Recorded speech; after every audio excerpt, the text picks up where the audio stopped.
Oi, meu nome é Pedro e hoje eu vou comentar um pouco sobre a política contida no filme Chico Bento e a Goiabeira Marviosa. Mas antes disso, esse aqui é um pôster do Leonel Brizola sobre a campanha da legalidade de 1961. E se você tiver interesse, comenta aqui embaixo. Eu tenho interesse no pôster do Brizola de 1961 da campanha da legalidade. Iremos sortear 3. Fechou? Esse final de semana eu assisti 2 vezes o filme Chico Bento e a Goiabeira Marviosa. Primeiro porque é um filme realmente muito bom. Dentro desse universo cinematográfico do Maurício de Souza, talvez seja o melhor de todos. Tanto pelo elenco, quanto pela história, a fotografia. É tudo muito bom, tudo muito bom. E de cara quero dizer que o filme é bem mais do que a política, obviamente. O filme fala de inúmeras outras coisas, amizade, amor, amadurecimento, é... é isso, muitas outras coisas. Mas dentre essas coisas que o filme foca, uma que me chamou bastante atenção foram aspectos políticos, que eu acredito que, obviamente, que é um filme infantil, então nada foi aprofundado, mas eu acho que alguns pontos podem ser expandidos de alguma forma. E é isso que eu vou tentar fazer aqui nesse vídeo, é expandir alguns pontos da política contida no filme Chico Bento e a Goiabeira Marviosa. Então, para começar, uma sinopse do filme, basicamente assim, né? Chico Bento e sua turma precisam se unir para salvar a goiabeira do Inholau quando ela é colocada em risco pelo arrogante coronel Doutor Agripino. Bom, para isso, eu separei alguns pontos para poder comentar e me localizar aqui, né? E eu quero falar sobre o Chico Bento e o povo ali na roça no geral, como eles são representados.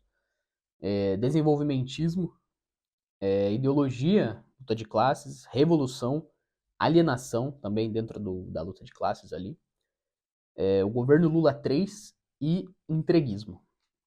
Então, vamos lá. O Chico Bento ali, ele é o nosso herói, ele é o protagonista e o nosso herói daquele caos que ele está contando. E assim como a maioria das pessoas ali retratadas, seu pai, pais do Zé Lelé, o Nholau, etc., são pessoas, num sentido mais formal de educação, pode-se dizer que são ignorantes. São pessoas que não vão saber a tabuada certinho, não vão ter conhecimentos de mitocôndria, de mitose, meiose, ou tão um pouco pretérito perfeito, pretérito mais que perfeito, esse tipo de coisa. O que eles têm é o que a materialidade ali lhes confere, que é o conhecimento da terra, é o conhecimento da fauna e da flora, o conhecimento do processo da agropecuária, que é de como eles vivem, né? O Nholau, ele é a pessoa que tem o maior latifúndio ali da Vila Abobrinha. E como um bom latifundiário do interior, ele é uma pessoa ignorante, não muito sagaz intelectualmente, provavelmente herdou aquela terra, e muito rico. Isso é algo importante também. A política mais acentuada começa a ser trabalhada quando a gente vê o filho do doutor Agripino, o Genezinho. Ele é um menino bem rico, ele anda de chapeuzinho de cowboy, com roupinha de couro. É tipo aquele Jorge do Carrossel, sabe? Meio descolado da realidade em certo ponto, mas o conflito mesmo começa, essa questão política começa quando o seu pai vai buscar ele na escola. Por mais que ele possa ter essa aura de babaca, o Genezinho, ele ainda é uma criança. Então, ele chega pro pai dele e fala: pai, fiz alguns amigos, tô me enturmando aqui na escola. Aí o pai dele responde, né? Muito bem, filho, se enturmar é bem para os negócios. E lembre-se, aqui a gente não tem amigo, tem cliente. E quase num processo bem claro de ideologia e de manipulação, ele faz o seu filho responder, né? Então repete comigo, pai, né? Aqui a gente não tem amigo, tem cliente. Aí ele responde assim. Nessa caminhada, eles seguem até o latifúndio do Inholau para vender novamente a ideia que ele já tinha vendido antes, mas tinha sido negada anteriormente. E o que seria essa ideia, né? Passar uma estrada cimentada por toda a Vila Abobrinha, incluindo as terras do Inholau. O único problema é que dentro do terreno do Inholau passaria por cima da goiabeira. Para isso, ela precisaria ser removida dali. De primeira, novamente, o Nholau nega essa proposta, porque tão valiosa para o Chico é a goiabeira, mas a goiabeira ainda é do Nholau e ela também é valiosa para ele. E o Nholau, meio ignorante na forma de falar, ele tenta argumentar ali que do porquê e acaba ficando por isso mesmo e manda embora. Mas uma frase que o doutor fala muda o jogo argumentativo, né? Ele pergunta se o Nholau é contra o progresso, é contra o desenvolvimento. E nisso ele fala, não, contra o desenvolvimento eu não sou não. E a partir dessa visão de trazer o desenvolvimento ali, traduzido como as estradas da Vila Abobrinha, ele acaba convencendo o Nholau, perguntando se ele vai ficar de fora enquanto todo mundo vai para o futuro, ele vai ficar lá com a sua goiabeira, enquanto todo mundo vende, lucra, viaja, comercializa e vive aquela estrada que é o sonho do desenvolvimento no interior. A partir disso, ele concorda em derrubar a goiabeira para fazer essa estrada de asfalto. E ali começa de fato a história política dentro do filme do Chico Bento. Por um motivo que não precisa explicar agora, o Chico Bento estava na caçamba da caminhonete do Dr. Agripino, tanto o Chico Bento quanto o Zé Lelé, e eles estavam ouvindo essa conversa. Ao escutar essa conversa, o Chico Bento logo sai ali, se revela, demonstrando uma indignação pura e genuína, com gritos e berros que só uma criança muito revoltada poderia dar. Após isso, Chico decide contar para sua turma, para os seus colegas, o que ele ouviu na fazenda do Nholau. E os seus amigos imediatamente também se indignam, porque todo mundo sabe que aquela goiabeira, ela não é uma simples goiabeira, ela é a goiabeira marviosa, com as melhores goiabas, com os melhores frutos do mundo, de acordo com o próprio Chico Bento. Nesse momento, a Rosinha tem uma frase muito boa, que é uma paráfrase de um poema do dramaturgo alemão Bertolt Brecht, né?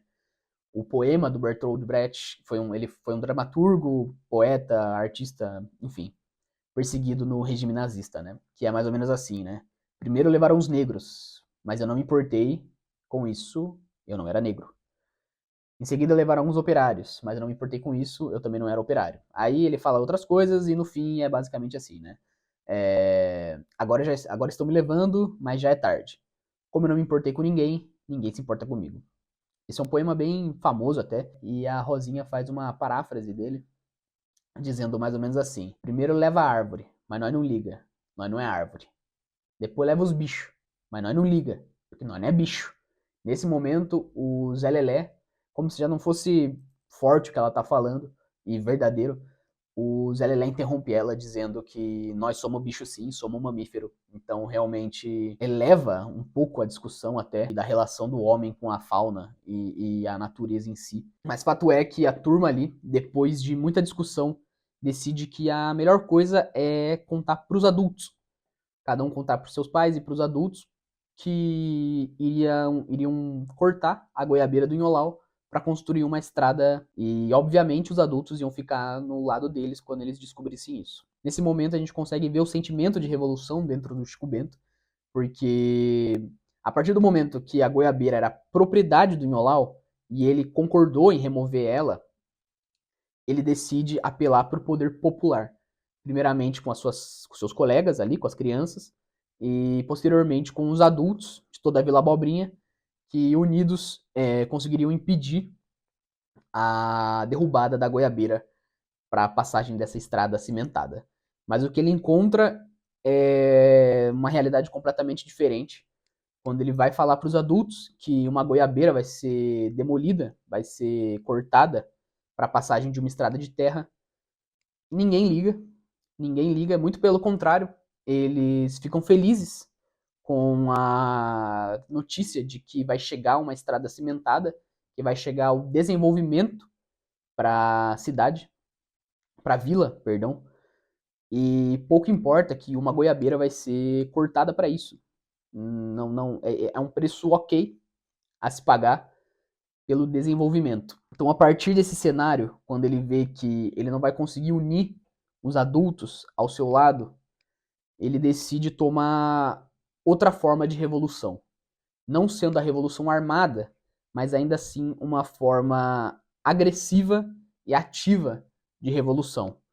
Ele decide, com seus amigos, dar um susto e assombrar o Nholau para impedir ele de mexer na goiabeira. Eles criam trajes de personagens do nosso folclore. Então ele se fantasia de lobisomem, o Zé Lelé é o Curupira, o Hiro e o Zé da Roça são a Mula Sem Cabeça, a Tabata e a Rosinha, eu não tô lembrado agora. Eles entram de madrugada ou noite na casa do Nholau, enquanto ele está dormindo, e ativamente tentam assustá-lo, se passando por esses personagens folclóricos, planejam um roteiro para dizer em sintonia, e convenhamos que crianças falando coisas em sintonia já é assustador pra caralho.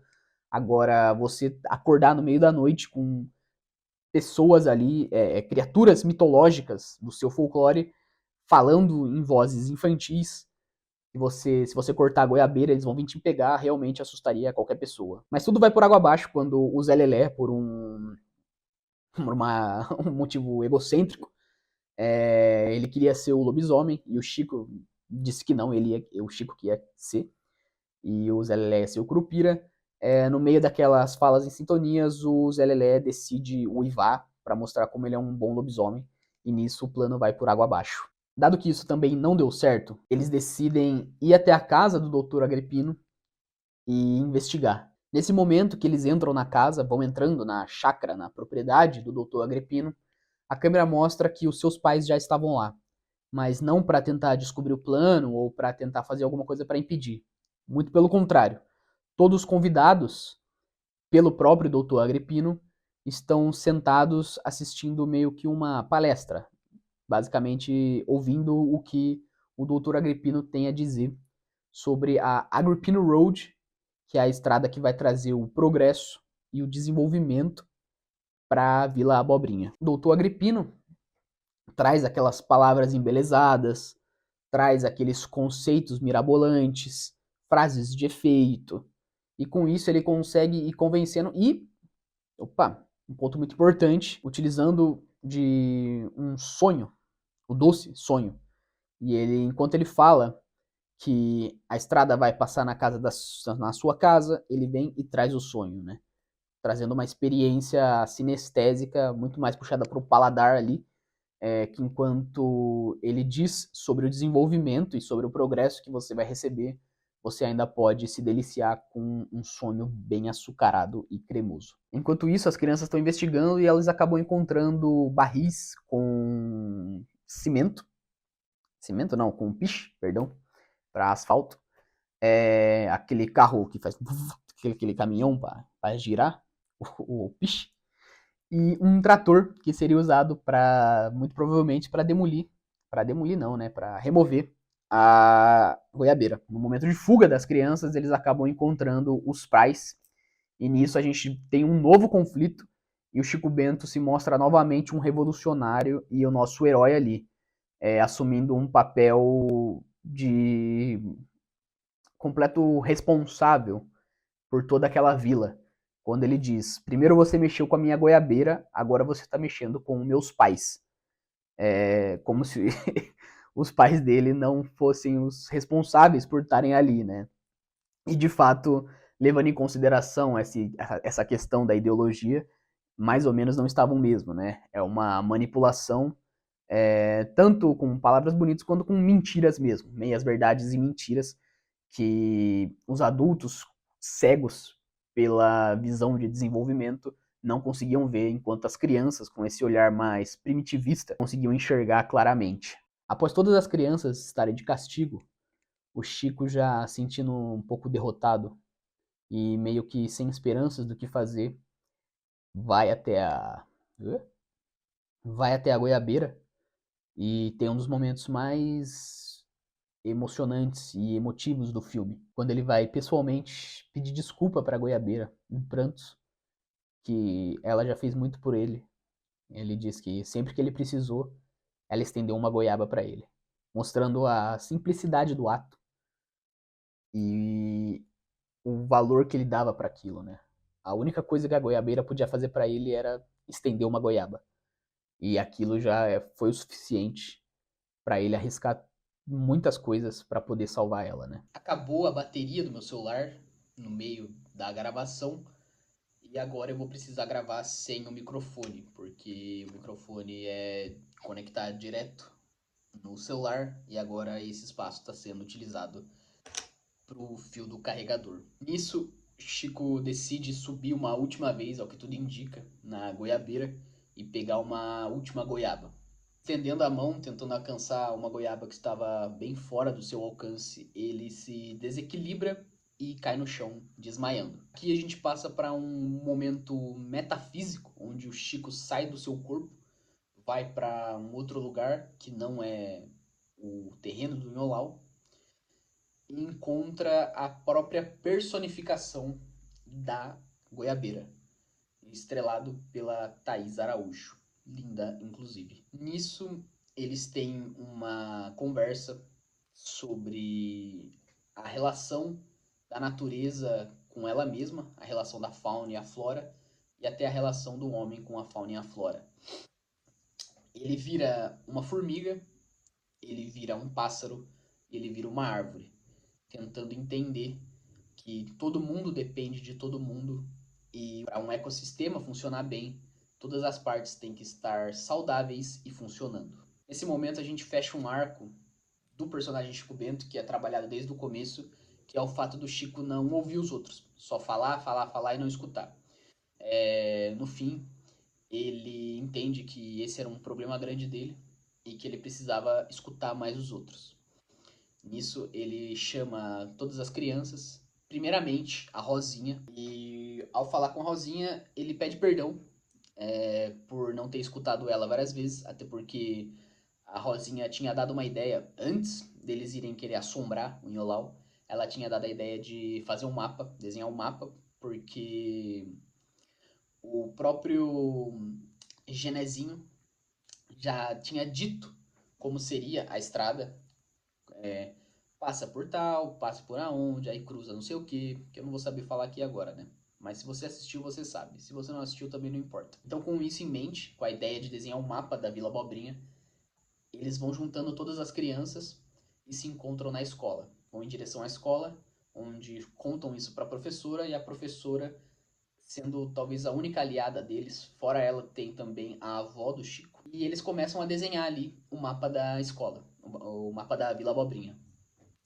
Nesse momento, eles conseguem escutar o trator passando e indo em direção ao terreno do Inholau. Nisso, Chico e Zé Lelé se separam e vão com a missão mais perigosa, que seria impedir uma máquina agrícola, um trator, de remover uma árvore, né? Se colocar literalmente na frente de um trator, igual aquela foto do cara se colocando na frente dos tanques no massacre da praça Tiananmen Square, né? Nisso, a Rosinha e o Hiro também se separam e vão em direção a um orelhão, onde eles fazem uma ligação para a rádio local da cidade não, da vila, dizendo que o Nholau estava dando goiaba de graça. Era só aparecer lá que poderia pegar. E em um dos momentos mais irônicos do filme, quando as crianças tentaram juntar os adultos para proteger a goiabeira, ninguém se importou, mas quando as crianças anunciaram que o Nholau estava dando goiaba de graça, todos os adultos da Vila Abobrinha saíram imediatamente em direção ao latifúndio do Nholau para poder pegar essas goiabas de graça. Quando a massa toda chega, o trator já está lá, o doutor Agripino já está lá, o Chico e o Zé Lelé estão lá e o Nholau está lá. Ali começa uma confusão, porque uns demandam uma goiaba de graça e o Iolau nem sabia disso, até porque não foi ele que falou. E acredito que foi a própria Rosinha que fala, né? De goiaba vocês gostam, mas para proteger a goiabeira ninguém se importa. O filme finaliza quando o próprio Genezinho, o filho do doutor Agripino, na sua inocência de criança, fala sobre o. Fala novamente qual é o plano de passar a estrada, né? Como disse, passa pra lá e não sei o que, aí cruza tal lugar, aí dá uma volta e papapá, pipipi. E enquanto o Genezinho vai falando, as crianças vão traçando pelo mapa da forma que o próprio Genezinho diz. E o resultado final é uma estrada completamente esquisita, é um plano completamente desastroso que passaria não só pela goiabeira do Inholau, mas também por reservas naturais, passaria pelo chiqueiro da casa do pai do Chico e até por casa de outras pessoas, o que levaria à demolição de algumas casas ali. E ao ver aquilo, todo mundo fica embasbacado e revoltado, com toda razão, com o próprio doutor Agripino. E enquanto tenta dar algumas desculpas esfarrapadas de que as araras vão poder trafegar livremente sobre a pista que vai ser construída na reserva, ou outra que eu também não tô lembrado agora, outra desculpa que ele dá para outro momento. Pergunta se aquilo seria bom e o seu filho, o Genezinho, com a sua inocência, diz que sim, porque ia ser muita estrada construída e ele e o pai dele ganham por metro construído. Ali a máscara cai, todo mundo entende qual era o verdadeiro propósito do coronel e unidos todos um sentimento de revolta e revolução, eles tiram esse poder do Doutor Agripino, sendo simbolizado por uma corrida covarde que ele faz naquele caminhão com cimento. E o próprio Inholau arremessando uma goiaba em direção a ele, que bate ali numa máquina e derruba cimento nele ali, né? Numa justiça poética, digamos assim, né? No final, enquanto vemos alguns adultos conversando de que eles, quem poderia imaginar, não tinha o que fazer, o Zé da Roça diz, e no fim, quem não fez nada para ajudar, disse que não tinha como fazer nada mesmo.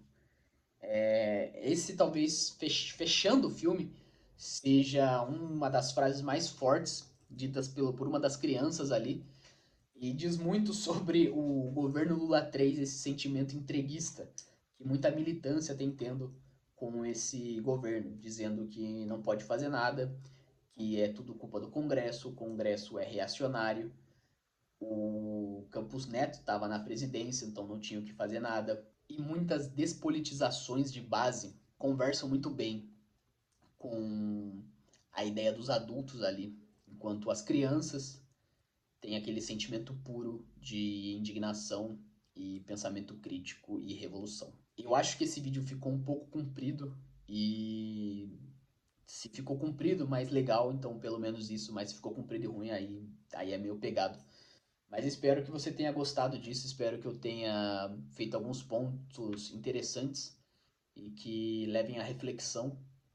E caso você tenha alguma coisa a dizer, a discordar, a complementar, pode comentar aqui embaixo. Obrigado para quem assistiu até agora. Meu nome é Pedro e essas foram algumas reflexões sobre a política contida no filme Chico Bento e a Goiabeira Marviosa.